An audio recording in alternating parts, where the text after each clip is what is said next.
This week's Extra Life in F5 Live is proudly powered by EXA. EXA brings the latest technology to gamers, offering the most immersive products for the ultimate gaming experience. They offer the latest in Bluetooth 5.0 and 7.1 surround sound, plus extra features like dual mics and low latency into their headset so everyone can enjoy a sensational gaming experience. And they've got headsets for Xbox, PlayStation, Switch, and PC, plus they won't break the bank.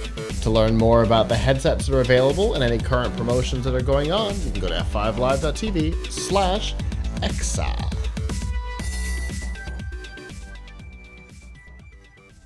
Hello Internet, sorry for the interruption. I just want to let you know we're doing an audience survey to get to know you better, what you like, what you don't, what we might need to change. It's completely free, it takes about 60 seconds. If you go to PLUGHITZlive.com/audience and fill out the survey, you'll be entered for one of 2 CES prize packs with bags and shirts and a whole lot more. Again, it takes 60 seconds, PLUGHITZlive.com/audience. And now, back to the show.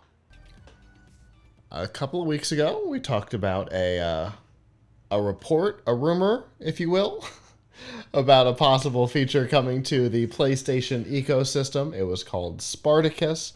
It was said to be a competitor for Xbox Game Pass. This week, Sony officially made Spartacus part of their lineup, and as I predicted, they included it as part of the PlayStation Plus brand. So what we have known since Sony first announced PlayStation Plus, I believe under PS3, which ages it pretty good, it will now be known as PlayStation Plus Essential. It basically, nothing's going to change there.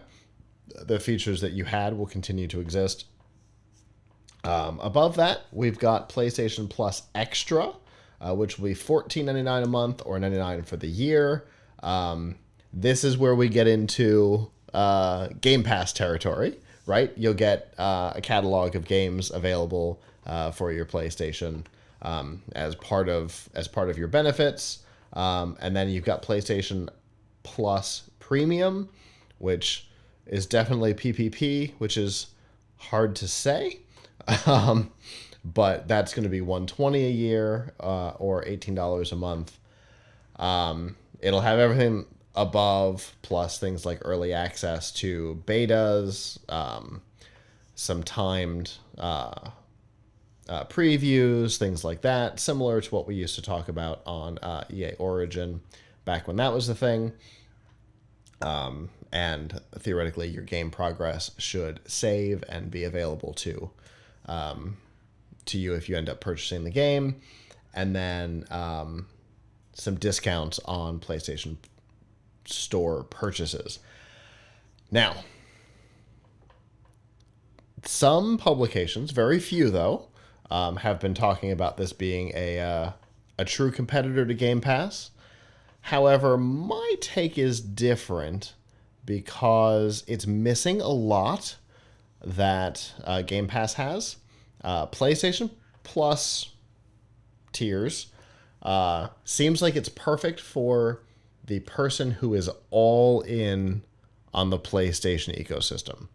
So if you only play and only want to play games on your PS5, this is a great option. Definitely go gung-ho on this. However, Game Pass has things like PC and mobile game streaming. So you can, stream your games to your phone or a computer if you don't have the power to do it locally. Some of those are supposed to be console exclusives.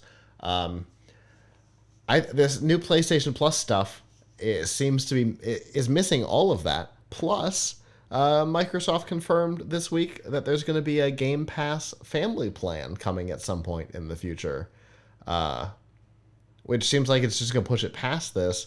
This seems like truly like Sony panic responded to Game Pass. To me, like that's how I feel. Yes, this is true, but I mean they need to respond. So I guess for people who are in the PlayStation ecosystem, this is this is good news. However, I still don't see them making any effort at streaming, right? I mean, Mm-hmm. you're not. Yeah. I mean, I don't. In nothing that I read, did I hear them talk at all about PlayStation Now. Even a little bit. And certainly not expanding it beyond just straight to the PlayStation. So they seem to have made the exact same mistake that Nintendo made with the new Switch Online Plus is probably what it's called, since that word should have been word of the year for 2021. Plus, the it's still console locked, and that was the thing that Microsoft was like, "Nah, we're not going to console lock nothing. Use it on your phone. Apple doesn't want us to have it. Fine, we'll figure out how to make it work in the Safari mobile browser. Whatevs. We've got this. Use your thing wherever you are. We don't care." And both Nintendo and Sony were like, "Oh, we'll do game streaming, but it's going to be direct to your console and nothing else." But even then, PlayStation Now does not seem to be mentioned in any meaningful way here. Plus, there's the whole first party thing. First party titles are oddly in their availability in this. Wouldn't you make all of your first party titles available? Isn't that the point? It's all very strange. Yeah.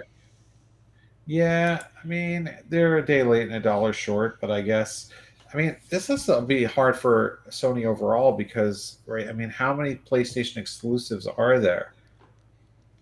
Do you really like, like, obviously, Sony generally has been known for their exclusives. Microsoft has been known for not trying to do exclusives. Now, I mean, now they're buying the studios, which is changing the game a little bit. So first party has been exclusive, and then second and third party have been open generally on the Xbox side, whereas Sony has sought out second and third party exclusives. yeah. I mean, I guess that's what they have going for them Yeah, because otherwise, Microsoft has a much richer ecosystem. certainly available for Game Pass, right? Because they teamed up with EA to make EA Play available to all Game Pass subscribers, console, PC, and Ultimate, which is, I mean, that alone was impressive. Gran Turismo, yeah, I yes, of course there are exclusives, and Sony has, like I said, Sony's been known for them, but I just the games that are available for this service just they seem weird to me. You know, the stuff that they've talked about just seems weird to me. I don't know. It it really seems like a panic move. And I mean, the fact that they let Nintendo beat them to the punch was not great.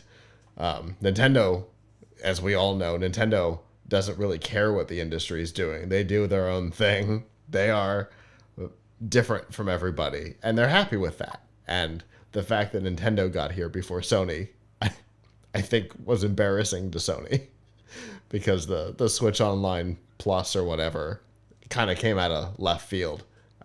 So it all seems like they went, "Oh my god, we have to, uh-oh," and they put it together real quick, and they didn't worry about, you know, contracts or anything. Maybe, you know, with the hope that they can fix it in the future is my guess. You know, we'll add games as we go. What about your first parties? Don't worry about that. I don't know. I think it's an important move for Sony to have gotten in there. I think they could not let themselves get separated from Nintendo announcing essentially the same thing for less money ahead of them. I think they had to get something out there and then work on the contracts later. Nintendo is that classic Ric Flair promo. I am your god. If you want to believe in something, believe in me. Yeah, that's from chat. That kind of is the way Nintendo feels. They're like, this is how we're doing it. Like it or love it. Come with us or go somewhere else. We don't care. If you like it, come with us. If you don't, Microsoft and Sony probably have something for you. Go over there. We don't care. Not a big deal. But yeah, so for them to have gotten there first, I think Sony just had to get something out there, and they're going to work on the other stuff before it launches, which, by the way, I don't know, we don't really know a timeline or anything exactly on this. It's all a little nebulous to me, which again leads us back to it being a panic move. So, what do you think, Aram? Is this going to be a thing? Like, is this going to be the thing, I mean, or are they going it's to not end going to up put them over trouncing the top themselves? in any way. It's not going to put them over the top, but I mean, I'm sure that people who are part of that ecosystem will consider buying it.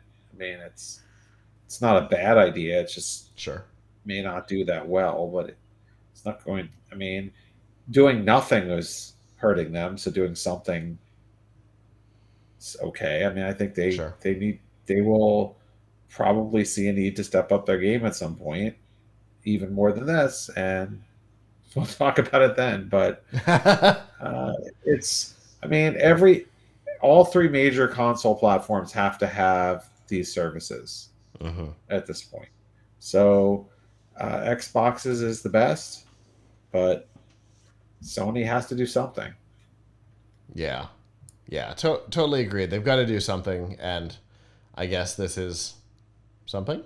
So when we know when it's coming, we'll probably talk about it some more, because when that time comes, I think there'll be a little bit more clarity around what we're gonna see, what's gonna be available. And I mean, one thing that we know is that Sony is not afraid to pivot. Famously, the PS4, the entire business model of the PS4 was changed between Microsoft's E3 press conference like 3 hours earlier and Sony's E3 press conference when they announced the device, because of the response to the Xbox One. They pulled features. They changed what was going to be in the box, to the thunderous applause of Hip Hop Gamer and probably nobody else. He was loud enough that he was the only voice that I heard at the press conference when they made that announcement.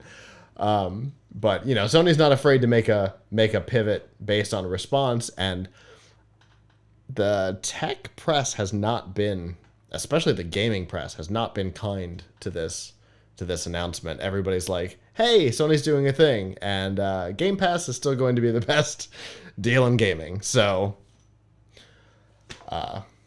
we'll see what it looks like when it comes out, and when it comes out, we still don't know. So, you know, it's all a little bit up in the air. So I guess we'll have to see when we see.